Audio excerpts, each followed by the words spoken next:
Quinta parte. Capítulo 1. Al día siguiente de la noche fatal en que había roto con Dunia y Pulqueria Alejandrovna, Piotr Petrovich se despertó de buena mañana. Sus pensamientos se habían aclarado y hubo de reconocer, muy a pesar suyo, que lo ocurrido la víspera, hecho que le había parecido fantástico y casi imposible entonces, era completamente real e irremediable. La negra serpiente del amor propio herido no había cesado de roerle el corazón en toda la noche. Lo primero que hizo al saltar de la cama fue ir a mirarse al espejo. Temía haber sufrido un derrame de bilis. Afortunadamente no se había producido tal derrame. Al ver su rostro blanco, de persona distinguida, y un tanto carnoso, se consoló momentáneamente y tuvo el convencimiento de que no le sería difícil reemplazar a Dunia incluso con ventaja. Pero pronto volvió a ver las cosas tal como eran, y entonces lanzó un fuerte salivazo, lo que arrancó una sonrisa de burla a su joven amigo y compañero de habitación, Andrés Simonovich Lebeziatnikov. Piotr Petrovich, que había advertido esta sonrisa, la anotó en el debe ya bastante cargado desde hacía algún tiempo de Andrés Simonovich. Su cólera aumentó, y se dijo que no debió haber confiado a su compañero de hospedaje el resultado de su entrevista de la noche anterior. Era la segunda torpeza que su irritación y la necesidad de expansionarse le habían llevado a cometer. Para colmo de desdichas, el infortunio le persiguió durante toda la mañana. En el Senado tuvo un fracaso al debatirse su asunto. Un último incidente colmó su mal humor. El propietario del departamento que había alquilado con miras a su próximo matrimonio, departamento que había hecho reparar a costa suya, se negó en redondo a rescindir el contrato.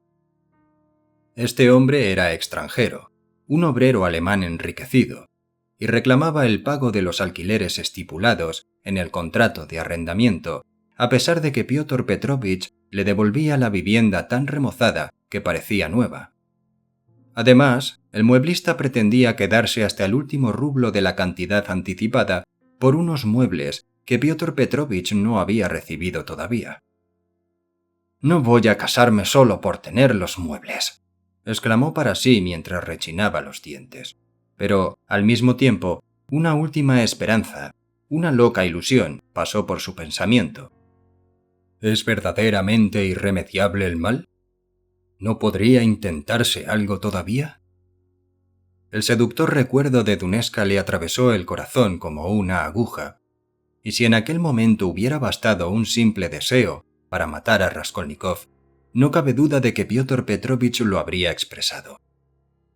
Otro error mío ha sido no darles dinero, siguió pensando mientras regresaba, cabizbajo, al rincón de Lebeziatnikov. ¿Por qué demonio habré sido tan judío? Mis cálculos han fallado por completo. Yo creía que dejándolas momentáneamente en la miseria, las preparaba para que luego vieran en mí a la providencia en persona. Y se me han escapado de las manos. Si les hubiera dado, ¿qué diré yo? Unos 1500 rublos para el jaguar, para comprar esas telas y esos menudos objetos, esas bagatelas, en fin, que se venden en el bazar inglés, me habría conducido con más habilidad y el negocio me habría ido mejor. Ellas no me habrían soltado tan fácilmente. Por su manera de ser, después de la ruptura, se habrían creído obligadas a devolverme el dinero recibido, y esto no les habría sido ni grato ni fácil.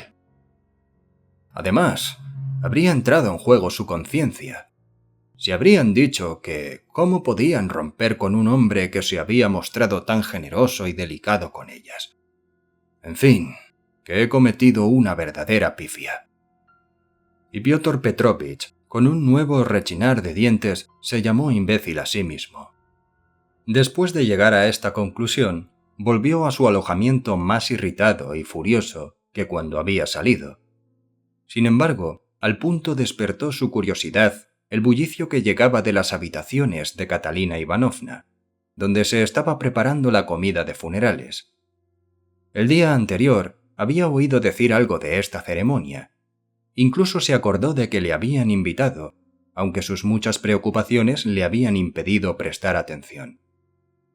Se apresuró a informarse de todo, preguntando a la señora Lippewechsel, que por hallarse ausente Catalina Ivanovna, estaba en el cementerio, se cuidaba de todo y correteaba en torno a la mesa, ya preparada para la colación. Así se enteró Piotr Petrovich de que la comida de funerales sería un acto solemne. Casi todos los inquilinos, incluso algunos que ni siquiera habían conocido al difunto, estaban invitados. Andrés Simonovich Lebeziatnikov se sentaría a la mesa, no obstante, su reciente disgusto con Catalina Ivanovna. A él, Piotr Petrovich, se le esperaba como al huésped distinguido de la casa. Amalia Ivanovna había recibido una invitación en toda regla, a pesar de sus diferencias con Catalina Ivanovna. Por eso ahora se preocupaba de la comida con visible satisfacción. Se había arreglado como para una gran solemnidad. Aunque iba de luto, lucía orgullosamente un flamante vestido de seda. Todos estos informes y detalles inspiraron a Piotr Petrovich una idea que ocupaba su magín mientras regresaba a su habitación, mejor dicho, a la de Andrés Simonovich Lebeziatnikov. Andrés Simonovich había pasado toda la mañana en su aposento, no sé por qué motivo. Entre este y Piotr Petrovich se habían establecido unas relaciones sumamente extrañas, pero fáciles de explicar. Piotr Petrovich le odiaba, le despreciaba profundamente, casi desde el mismo día en que se había instalado en su habitación. Pero al mismo tiempo le temía. No era únicamente la tacañería lo que le había llevado a hospedarse en aquella casa a su llegada a Petersburgo. Este motivo era el principal, pero no el único. Estando aún en su localidad provinciana, había oído hablar de Andrés Simonovich, su antiguo pupilo, al que se consideraba como uno de los jóvenes progresistas más avanzados de la capital, e incluso como un miembro destacado de ciertos círculos verdaderamente curiosos que gozaban de extraordinaria reputación. Esto había impresionado a Piotr Petrovich. Aquellos círculos todopoderosos, que nada ignoraban, que despreciaban y desenmascaraban a todo el mundo, le infundían un vago terror. Claro que, al estar alejado de estos círculos, no podía formarse una idea exacta acerca de ellos. Había oído decir, como todo el mundo, que en Petersburgo había progresistas, nihilistas y toda suerte de enderezadores de entuertos, pero, como la mayoría de la gente, exageraba el sentido de estas palabras del modo más absurdo. Lo que más le inquietaba desde hacía ya tiempo, lo que le llenaba de una intranquilidad exagerada y continua, eran las indagaciones que realizaban tales partidos. Solo por esta razón había estado mucho tiempo sin decidirse a elegir Petersburgo como centro de sus actividades. Estas sociedades le inspiraban un terror que podía calificarse de infantil. Varios años atrás, cuando comenzaba su carrera en su provincia, había visto a los revolucionarios desenmascarar a dos altos funcionarios con cuya protección contaba. Uno de estos casos terminó del modo más escandaloso en contra del denunciado. El otro había tenido también un final sumamente enojoso. De aquí que Piotr Petrovich, apenas llegado a Petersburgo, procurase enterarse de las actividades de tales asociaciones. Así, en caso de necesidad, podría presentarse como simpatizante y asegurarse la aprobación de las nuevas generaciones. Para esto había contado con Andrés Simonovich, y que se había adaptado rápidamente al lenguaje de los reformadores lo demostraba a su visita a Raskolnikov. Pero enseguida se dio cuenta de que Andrés Simonovich no era sino un pobre hombre, una verdadera mediocridad. No obstante, ello no alteró sus convicciones, ni bastó para tranquilizarle. Aunque todos los progresistas hubieran sido igualmente estúpidos, su inquietud no se habría calmado. Aquellas doctrinas, aquellas ideas, aquellos sistemas, con los que Andrés Simonovich le llenaba la cabeza, no le impresionaban demasiado. Solo deseaba poder seguir el plan que se había trazado. y en consecuencia únicamente le interesaba saber cómo se producían los escándalos citados anteriormente y si los hombres que los provocaban eran verdaderamente poderosos. En otras palabras, ¿tendría motivos para inquietarse si le denunciaba cuando emprendiera algún negocio? ¿Por qué actividades se le podía denunciar? ¿Quiénes eran los que atraían la atención de semejantes inspectores? Y sobre todo, ¿podría llegar a un acuerdo con tales investigadores, comprometiéndolos al mismo tiempo en sus asuntos, si eran en verdad tan temibles? ¿Sería prudente intentarlo? ¿No se les podría incluso utilizar para llevar a cabo los propios proyectos? Piotr Petrovich se habría podido hacer otras muchas preguntas como estas. Andrés Simonovich era un hombrecillo enclenque, escrofuloso, que pertenecía al cuerpo de funcionarios y trabajaba en una oficina pública. Su cabello era de un rubio casi blanco y lucía unas pobladas patillas de las que sentía sumamente orgulloso. Casi siempre tenía los ojos enfermos. En el fondo era una buena persona, pero su lenguaje, de una presunción que rayaba en la pedantería, contrastaba grotescamente con su esmirriada figura. Se le consideraba como uno de los inquilinos más distinguidos de Amalia Ivanovna, ya que no se embriagaba y pagaba puntualmente el alquiler. Pese a todas estas cualidades, Andrés Simonovich era bastante necio. Su afiliación al Partido Progresista obedeció a un impulso reflexivo. Era uno de esos innumerables pobres hombres, de esos testarudos ignorantes que se apasionan por cualquier tendencia de moda para envilecerla y desacreditarla enseguida. Estos individuos ponen en ridículo todas las causas, aunque a veces se entregan a ellas con la mayor sinceridad.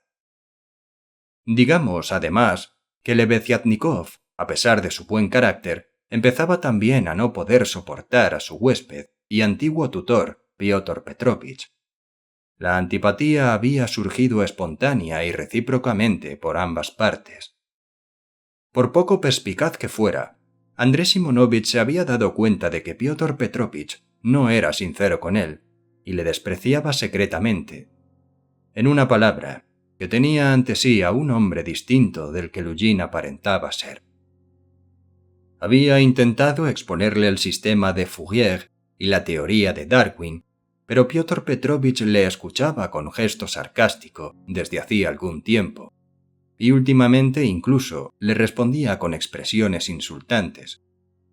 En resumen, que Lujin se había dado cuenta de que Andrés Simonovich era, además de un imbécil, un charlatán que no tenía la menor influencia en el partido. Solo sabía las cosas por conductos sumamente indirectos, e incluso en su misión especial, la de la propaganda, no estaba muy seguro, pues solía armarse verdaderos enredos en sus explicaciones. Por consiguiente, no era de temer como investigador al servicio del partido. Digamos de paso que Piotr Petrovich, al instalarse en casa de Lebeziatnikov, sobre todo en los primeros días, aceptaba de buen grado los cumplimientos verdaderamente extraños de su patrón. O por lo menos no protestaba cuando Andrés Simonovich le consideraba dispuesto a favorecer el establecimiento de una nueva commune en la calle de los Bourgeois, o a consentir que Dunezka tuviera un amante al mes de casarse con ella, o a comprometerse a no bautizar a sus hijos. Le halagaban de tal modo las alabanzas, fuera cual fuere su condición, que no rechazaba estos cumplimientos. Aquella mañana habían negociado varios títulos, y sentado a la mesa contaba los fajos de billetes que acababa de recibir. Andrés Simonovich, que casi siempre andaba escaso de dinero, se paseaba por la habitación fingiendo mirar aquellos papeles con una indiferencia rayana en el desdén. Desde luego, Piotr Petrovich no admitía en modo alguno la sinceridad de esta indiferencia, y Lebeziatnikov, además de comprender esta actitud de Lujin, se decía, no sin amargura, que aún se complacía en mostrarle su dinero para mortificarle, hacerle sentir su insignificancia y recordarle la distancia que los bienes de fortuna establecían entre ambos. Andrés Simonovich advirtió que aquella mañana su huésped apenas le prestaba atención, a pesar de que él había empezado a hablarle de su tema favorito, el establecimiento de una nueva común. Las objeciones y las lacónicas réplicas que lanzaba de vez en cuando Lujin, sin interrumpir sus cuentas, parecían impregnadas de una consciente ironía que se confundía con la falta de educación. Pero Andrés Simonovich atribuía estas muestras de mal humor al disgusto que le había causado su ruptura con Dunezka, tema que ardía en deseos de abordar. Consideraba que podía exponer sobre esta cuestión puntos de vista progresistas que consolarían a su respetable amigo y prepararían el terreno para su posterior filiación al partido. ¿Sabe usted algo de la comida de funerales que da esa viuda vecina nuestra?, preguntó Piotr Petrovich, interrumpiendo a Lebeziatnikov en el punto más interesante de sus explicaciones. «Pero ¿no se acuerda de que le hablé de esto ayer y le di mi opinión sobre tales ceremonias? Además, la viuda le ha invitado a usted. Incluso habló a usted con ella ayer». «Es increíble que esa imbécil se haya gastado en una comida de funerales todo el dinero que le dio ese otro idiota, Raskolnikov. Me he quedado estupefacto al ver hace un rato al pasar esos preparativos, esas bebidas. Ha invitado a varias personas. El diablo sabrá por qué lo hace». Piotr Petrovich parecía haber abordado este asunto con una intención secreta. De pronto levantó la cabeza y exclamó: «¿Cómo? ¿Dice que me ha invitado también a mí? ¿Cuándo? No recuerdo. No pienso ir. ¿Qué papel haría yo en esa casa? Yo solo crucé unas palabras con esa mujer para decirle que como viuda pobre de un funcionario podría obtener en concepto de socorro una cantidad equivalente a un año de sueldo del difunto. ¿Me habrá invitado por eso? Yo tampoco pienso ir», dijo Lebeziatnikov. «Sería el colmo que fuera usted. Después de haber dado una paliza a esa señora, comprendo que no se atreva a ir a su casa». «¿Que yo le di una paliza? ¿Quién se lo ha dicho?», exclamó Lebeziatnikov, turbado y enrojeciendo. «Me lo contaron ayer. Hace un mes o cosa así, usted golpeó a Catalina Ivanovna. Así son sus convicciones. Usted dejó a un lado su feminismo por un momento». Piotr Petrovich, que parecía muy satisfecho después de lo que acababa de decir, volvió a sus cuentas. «Esos son estúpidas calumnias», replicó Andrés Simonovich, que temía que este incidente se divulgara. «Las cosas no ocurrieron así. No, ni mucho menos. Lo que le han contado es una verdadera calumnia. Yo no hice más que defenderme. Ella se arrojó sobre mí con las uñas preparadas. Casi me arranca una patilla. Yo considero que los hombres tenemos derecho a defendernos. Por otra parte, yo no toleraré jamás que se ejerza sobre mí la menor violencia. Esto es un principio. Lo contrario sería favorecer el despotismo. ¿Qué quería usted que hiciera? ¿Que me dejase golpear pasivamente? Yo me limité a rechazarla». Lujin dejó escapar su risita sarcástica. «Usted quiere molestarme porque está de mal humor. Y dice usted cosas que no tienen nada que ver con la cuestión del feminismo. Usted no me ha comprendido. Yo me dije que si se considera a la mujer igual al hombre, incluso en lo que concierne a la fuerza física, opinión que empieza a extenderse, la igualdad debía existir también en el campo de la contienda. Como es natural, después comprendí que no había lugar a plantear esta cuestión, ya que la sociedad futura estaría organizada de modo que las diferencias entre los seres humanos no existirían. Por lo tanto, es absurdo buscar la igualdad en lo que concierne a las riñas y a los golpes. Claro que no estoy ciego y veo que las querellas existen todavía, pero andando el tiempo no existirán. Y si ahora existen... ¡demonio! Uno pierde el hilo de sus ideas cuando habla con usted. Si no asisto a la comida de funerales, no es por el incidente que estamos comentando, sino por principio, por no aprobar con mi presencia esa costumbre estúpida de celebrar la muerte con una comida. Cierto que habría podido acudir por diversión, para reírme, Y habría sido si hubiesen asistido popes, pero, por desgracia, no asisten. Es decir, que usted aceptaría la hospitalidad que le ofrece una persona y se sentaría a su mesa para burlarse de ella y escupirle, por decirlo así, si no he entendido mal. Nada de escupir. Se trata de una simple protesta. Yo procedo con vistas a una finalidad útil. Así puedo prestar una ayuda indirecta a la propaganda de las nuevas ideas y a la civilización, lo que representa un deber para todos. Y este deber tal vez se cumple mejor prescindiendo de los convencionalismos sociales. Puedo sembrar la idea, la buena semilla. De esta semilla germinarán hechos. ¿En qué ofendo a las personas con las que procedo así? Empezarán por sentirse heridas, pero después verán que les he prestado un servicio. He aquí un ejemplo. Se ha reprochado a Terevieva, que ahora forma parte de la Commune, y que ha dejado a su familia para entregarse libremente, que haya escrito una carta a sus padres diciéndoles claramente que no quería vivir ligada a los prejuicios, y que iba a contraer una unión libre. Se dice que ha sido demasiado dura, que debía haber tenido piedad y haberse conducido con más diplomacia. Pues bien, a mí me parece que este modo de pensar es absurdo, que en este caso las fórmulas están de más y se impone una protesta clara y directa. Otro caso. Benza ha vivido 7 años con su marido y lo ha abandonado con sus 2 hijos, enviándole una carta en la que le ha dicho francamente: «Me he dado cuenta de que no puedo ser feliz a tu lado.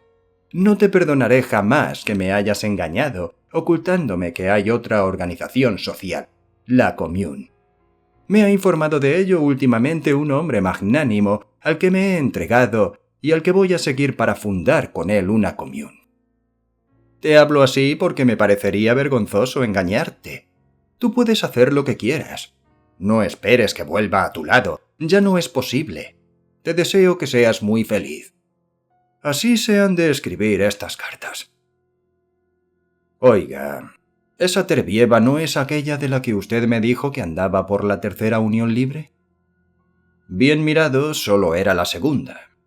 Pero aunque fuese la cuarta o la 15ª, esto tiene muy poca importancia. Ahora más que nunca siento haber perdido a mi padre y a mi madre. ¿Cuántas veces he soñado en mi protesta contra ellos? Ya me las habría arreglado para provocar la ocasión de decirles estas cosas. Estoy seguro de que les habría convencido. Los habría anonadado. Créame que siento no tener a nadie a quien anonadar. En fin, dejemos eso. Oiga, ¿conoce usted a la hija del difunto? Esa muchachita delgaducha. ¿Verdad que es cierto lo que se dice de ella? He aquí un asunto interesante. A mi entender, es decir, según mis convicciones personales, la situación de esa joven es la más normal de la mujer. ¿Por qué no? Es decir, distinguans. En la sociedad actual, ese género de vida no es normal, desde luego, pues se adopta por motivos forzosos. Pero lo será en la sociedad futura, donde se podrá elegir libremente. Por otra parte, ella tenía perfecto derecho a entregarse. Estaba en la miseria.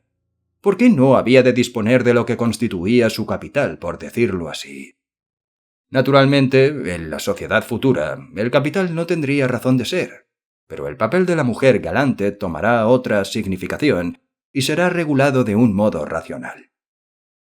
En lo que concierne a Sonia Simonovna, yo considero sus actos en el momento actual como una viva protesta, una protesta simbólica contra el estado de la sociedad presente.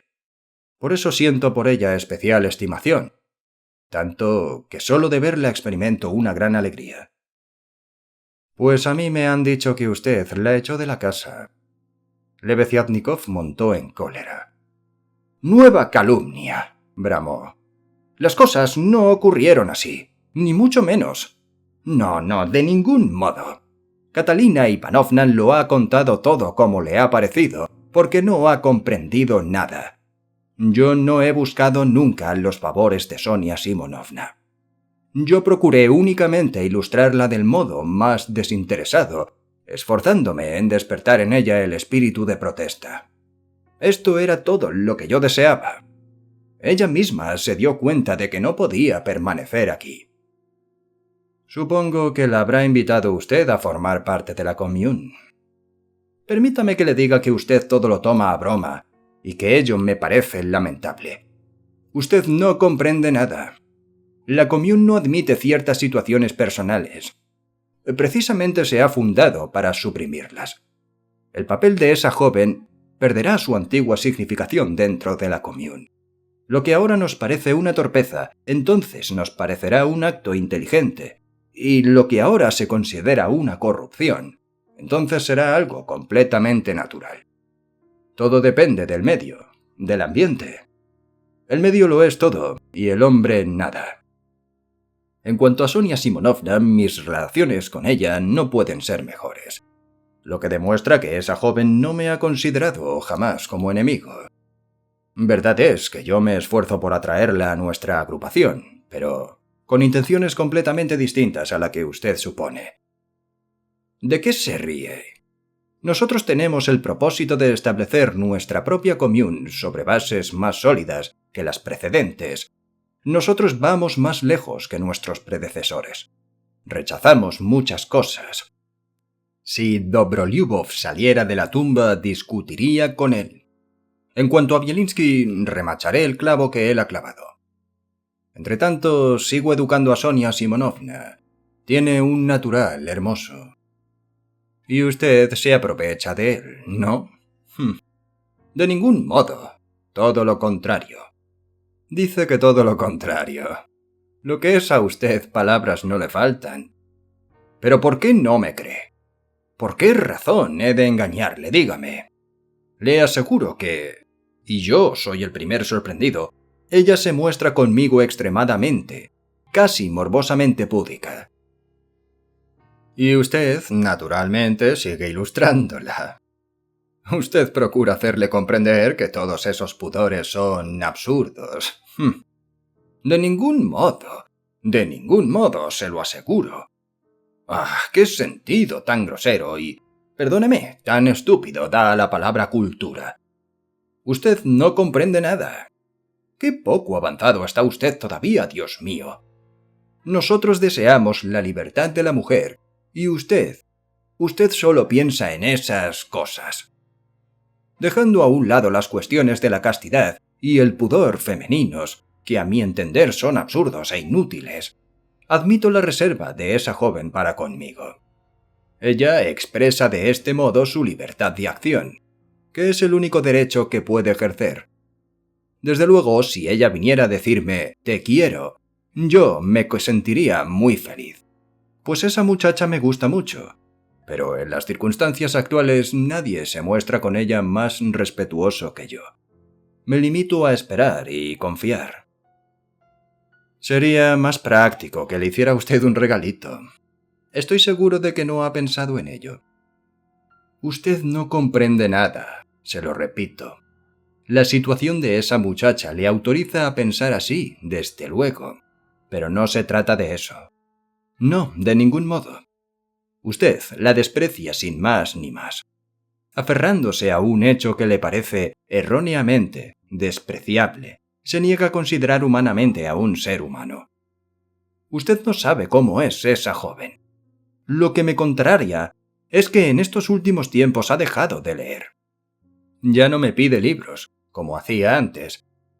También me disgusta que a pesar de toda su energía y de todo el espíritu de protesta que ha demostrado, dé todavía pruebas de cierta falta de resolución, de independencia, por decirlo así, de negación, si quiere usted, que le impide romper con ciertos prejuicios, con ciertas estupideces. Sin embargo, esa muchacha comprende perfectamente muchas cosas. Por ejemplo, se ha dado exacta cuenta de lo que supone la costumbre de besar la mano, mediante la cual el hombre ofende a la mujer, puesto que le demuestra que no la considera igual a él. He debatido esta cuestión con mis compañeros y he expuesto a la chica con los resultados del debate. También me escuchó atentamente cuando le hablé de las asociaciones obreras de Francia. Ahora le estoy explicando el problema de la entrada libre en las casas particulares en nuestra sociedad futura. ¿Qué es eso? En estos últimos tiempos Se ha debatido la cuestión siguiente. ¿Un miembro de la commune tiene derecho a entrar libremente en casa de otro miembro de la commune? ¿A cualquier hora y sea este miembro varón o mujer? La respuesta a esta pregunta ha sido afirmativa. Aun en el caso de que ese hombre o esa mujer estén ocupados en una necesidad urgente. Andrés Simonovich se enfureció. No tiene usted otra cosa en la cabeza. Solo piensa en esas malditas necesidades. Qué arrepentido estoy de haberle expuesto mi sistema y haberle hablado de esas necesidades prematuramente. El diablo me lleve. Esa es la piedra de toque de todos los hombres que piensan como usted. Se burlan de una cosa antes de conocerla. Y todavía pretenden tener razón. Adoptan el aire de enorgullecerse de no sé qué. Yo siempre he sido de la opinión de que estas cuestiones no pueden exponerse a los novicios, más que al final, cuando ya conocen bien el sistema. En una palabra, cuando ya han sido convenientemente dirigidos y educados. Pero en fin, dígame, se lo ruego, ¿qué es lo que ve usted de vergonzoso y vil en las letrinas, llamémoslas así? Yo soy el primero que está dispuesto a limpiar todas las letrinas que usted quiera, y no veo en ello ningún sacrificio. Por el contrario, es un trabajo noble, ya que beneficia a la sociedad, y desde luego superior al de un Rafael o un Pushkin, puesto que es más útil. Y más noble, mucho más noble. ¿Qué quiere usted decir con eso de más noble? Yo no comprendo esas expresiones cuando se aplican a la actividad humana. Nobleza, magnanimidad. Estos conceptos no son sino absurdas estupideces, viejas frases dictadas por los prejuicios y que yo rechazo. Todo lo que es útil a la humanidad es noble. Para mí solo tiene valor una palabra: utilidad. Ríase usted cuanto quiera, pero es así. Piotr Petrovich se desternillaba de risa. Había terminado de contar el dinero y se lo había guardado, dejando solo algunos billetes en la mesa. El tema de las letrinas, pese a su vulgaridad, había motivado más de una discusión entre Piotr Petrovich y su joven amigo. Lo gracioso del caso era que Andrés Simonovich se enfadaba de verdad. Lujin no veía en ello sino un pasatiempo, y entonces sentía el deseo especial de ver a Lebeziatnikov encolerizado. «Usted está tan nervioso y cizañero por su fracaso de ayer», se atrevió a decir Andrés Simonovich, que pese a toda su independencia y a sus gritos de protesta, no osaba enfrentarse abiertamente con Piotr Petrovich, pues sentía hacia él, llevado sin duda de una antigua costumbre, cierto respeto. «Dígame una cosa», replicó Lujin en un tono de grosero desdén. «¿Podría usted, mejor dicho, tiene usted la suficiente confianza en esa joven para hacerla venir un momento? Me parece que ya han regresado todos del cementerio. Los he oído subir.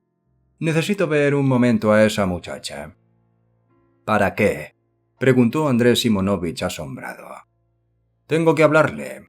Me marcharé pronto de aquí y quisiera hacerle saber que... Pero en fin, usted puede estar presente en la conversación.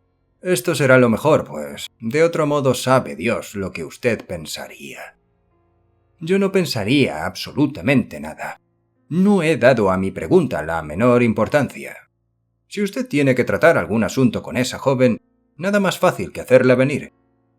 Voy por ella, y puede estar usted seguro de que no les molestaré». Efectivamente, al cabo de 5 minutos, Lebeziatnikov llegaba con Soneshka. La joven estaba, como era propio de ella, en extremo turbada y sorprendida. En estos casos se sentía siempre intimidada. Las caras nuevas le producían verdadero terror.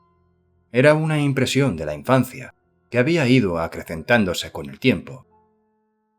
Piotr Petrovich le dispensó un cortés recibimiento, no exento de cierta jovial familiaridad, que parecía muy propia de un hombre serio y respetable como él, que se dirigía a una persona tan joven y en ciertos aspectos tan interesante.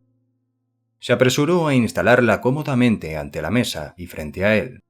Cuando se sentó, Sonia paseó una mirada en torno de ella.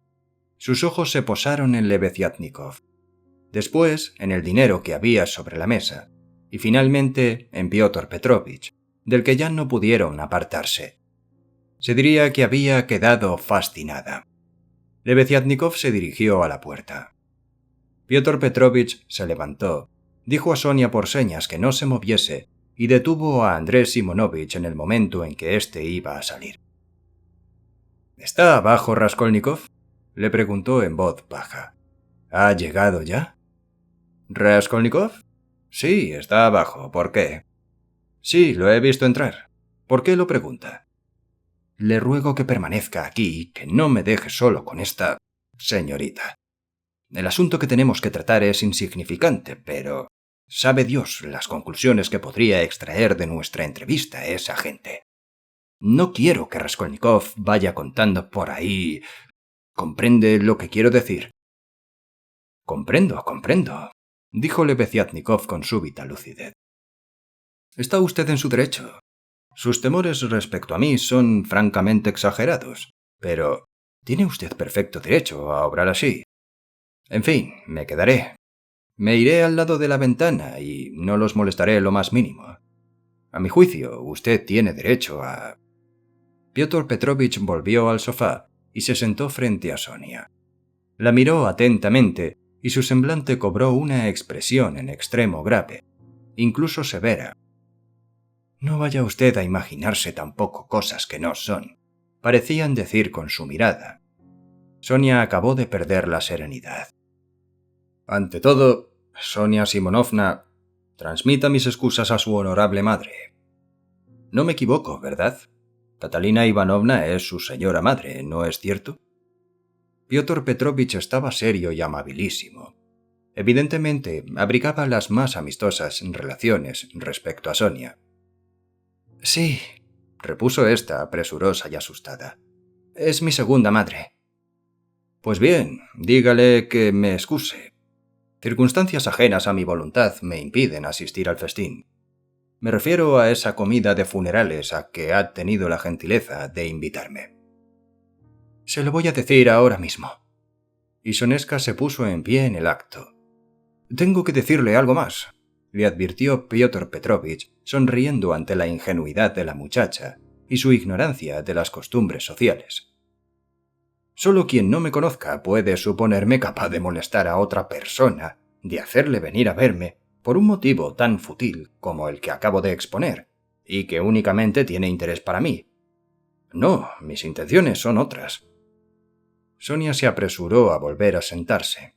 Sus ojos tropezaron de nuevo con los billetes multicolores, pero ella los apartó enseguida y volvió a fijarlos en Liujin. Mirar el dinero ajeno le parecía una inconveniencia, sobre todo en la situación en que se hallaba.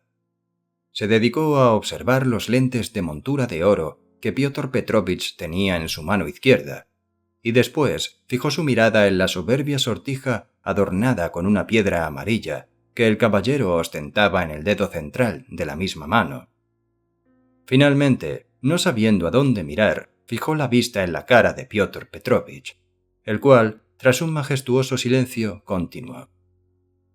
Ayer tuve ocasión de cambiar 2 palabras con la infortunada Catalina Ivanovna, y esto me bastó para darme cuenta de que se halla en un estado anormal, por decirlo así. Cierto, es un estado anormal, se apresuró a repetir Sonia. O, para decirlo más claramente, más exactamente, en un estado morboso. Sí, más claramente, morboso.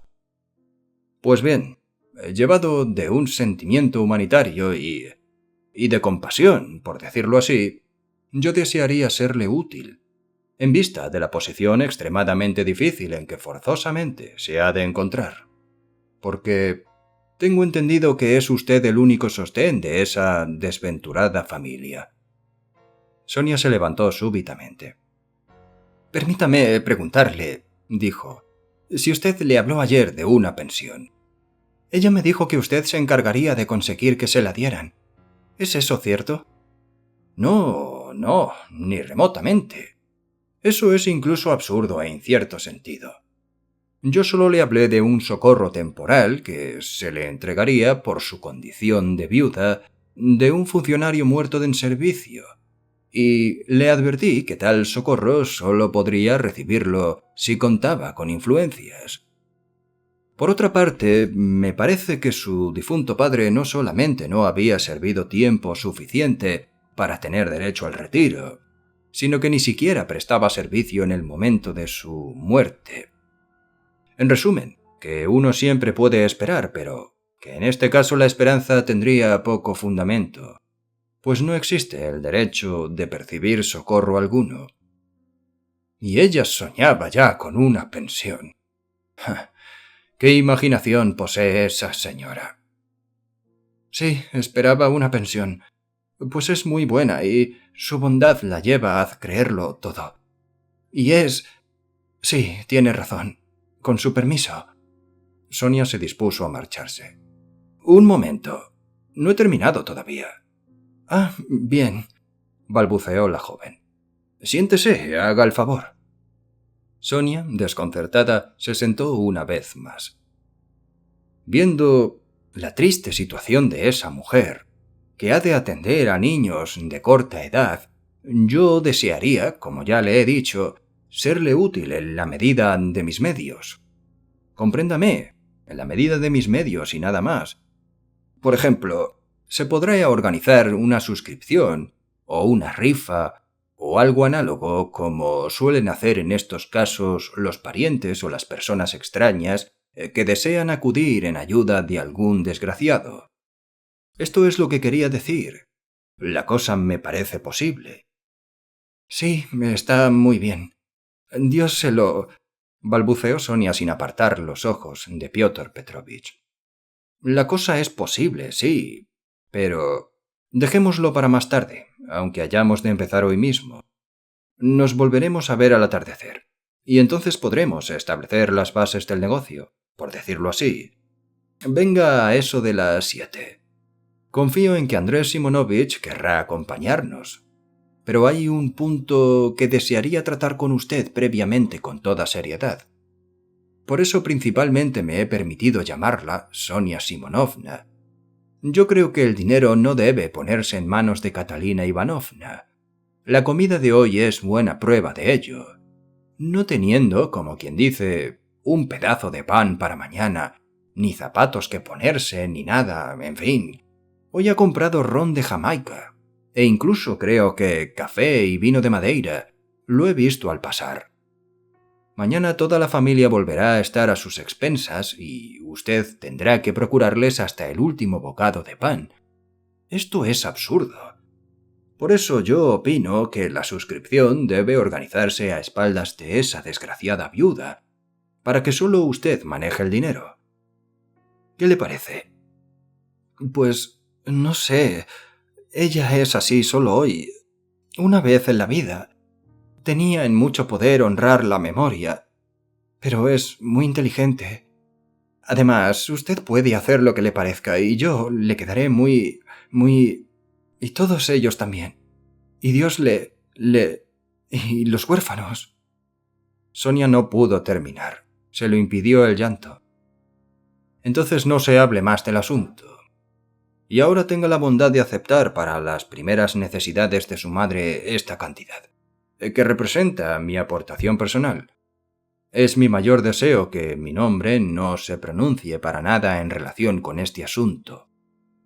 Aquí tiene. Como mis gastos son muchos, aun sintiéndolo de veras, no puedo hacer más. Y Piotr Petrovich entregó a Sonia un billete de 10 rublos después de haberlo desplegado cuidadosamente. Sonia lo tomó, enrojeció, se levantó de un salto, pronunció algunas palabras ininteligibles y se apresuró a retirarse. Piotr Petrovich la acompañó con toda cortesía hasta la puerta. Ella salió de la habitación a toda prisa, profundamente turbada, y corrió a casa de Catalina Ivanovna, presa de extraordinaria emoción. Durante toda esta escena, Andrés Simonovich, a fin de no poner el diálogo la menor dificultad, había permanecido junto a la ventana o había paseado en silencio por la habitación. pero cuando Sonia se hubo retirado, se acercó a Piotr Petrovich y le tendió la mano con gesto solemne. «Lo he visto todo y todo lo he oído», dijo recalcando esta última palabra. «Lo que usted acaba de hacer es noble, es decir, humano. Ya he visto que usted no quiere que le den las gracias, y aunque mis principios particulares me prohíben, lo confieso, practicar la caridad privada, pues no solo es insuficiente para extirpar el mal, sino que, por el contrario, lo fomenta, no puedo menos que confesarle que su gesto me ha producido verdadera satisfacción. Sí, su gesto me ha impresionado». «Bah, no tiene importancia», murmuró Piotr Petrovich un poco emocionado y mirando a Lebeziatnikov atentamente. Sí que tiene importancia. Un hombre que como usted se siente ofendido, herido por lo que ocurrió ayer y que, no obstante, es capaz de interesarse por la desgracia ajena. Un hombre así, aunque sus actos constituyan un error social, es digno de estimación. No esperaba esto de usted, Piotr Petrovich, sobre todo teniendo en cuenta sus ideas, que son para usted una verdadera traba. ¿Y cuán importante? «Ah, cómo le ha impresionado el incidente de ayer», exclamó el bueno de Andrés Simonovich, sintiendo que volvía a despertarse en él su antigua simpatía por Piotr Petrovich. «Pero dígame, ¿por qué da usted tanta importancia al matrimonio legal?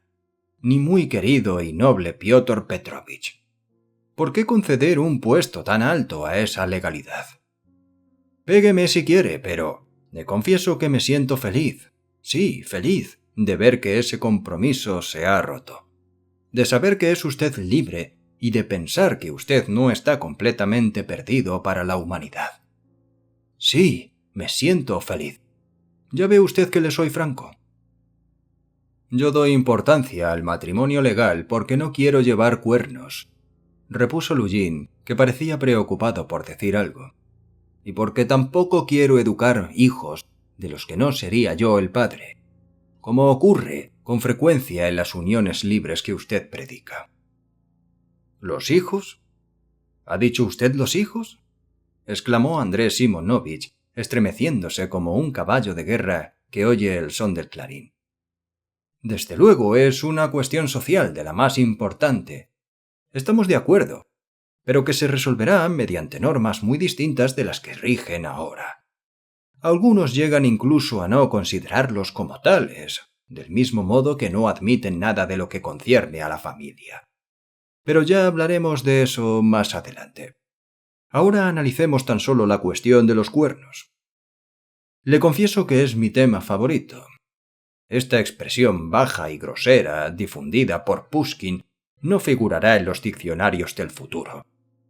Pues en resumidas cuentas, ¿qué es eso de los cuernos? ¡Oh, qué aberración! ¡Cuernos! ¿Por qué? Eso es absurdo, no lo dude. La unión libre los hará desaparecer.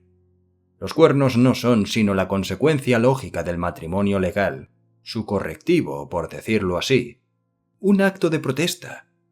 Mirados desde este punto de vista, no tienen nada de humillantes. Si alguna vez, aunque esto sea una suposición absurda, si alguna vez yo contrajera matrimonio legal y llevara esos malditos cuernos, me sentiría muy feliz y diría a mi mujer: «Hasta este momento, amiga mía, me he limitado a quererte, pero ahora te respeto por el hecho de haber sabido protestar». ¿Se ríe? Eso prueba que no ha tenido usted valor para romper con los prejuicios. El diablo me lleve. Comprendo perfectamente el enojo que supone verse engañado cuando se está casado legalmente, pero esto no es sino una mísera consecuencia de una situación humillante y degradante para los dos cónyuges. Porque cuando a uno le ponen los cuernos con toda franqueza, como sucede en las uniones libres, se puede decir que no existen, ya que pierden toda su significación, e incluso el nombre de cuernos. Es más, en este caso, la mujer da a su compañero una prueba de estimación, ya que le considera incapaz de oponerse a su felicidad, y lo bastante culto para no intentar vengarse del nuevo esposo. El diablo me lleve. Yo me digo a veces que si me casase, si me uniese a una mujer, legal o libremente, que eso poco importa, y pasara el tiempo sin que mi mujer tuviera un amante, se lo llevaría yo mismo y le diría: amiga mía, te amo de veras, pero lo que más me importa es merecer tu estimación. ¿Qué le parece? ¿Tengo razón o no la tengo? Piotr Petrovich sonrió burlonamente, pero con gesto distraído. Su pensamiento estaba en otra parte, cosa que Lebeziatnikov no tardó en notar, además de leer la preocupación en su semblante. Lujin parecía afectado y se frotaba las manos con aire pensativo. Andrés Simonovich recordaría estos detalles algún tiempo después.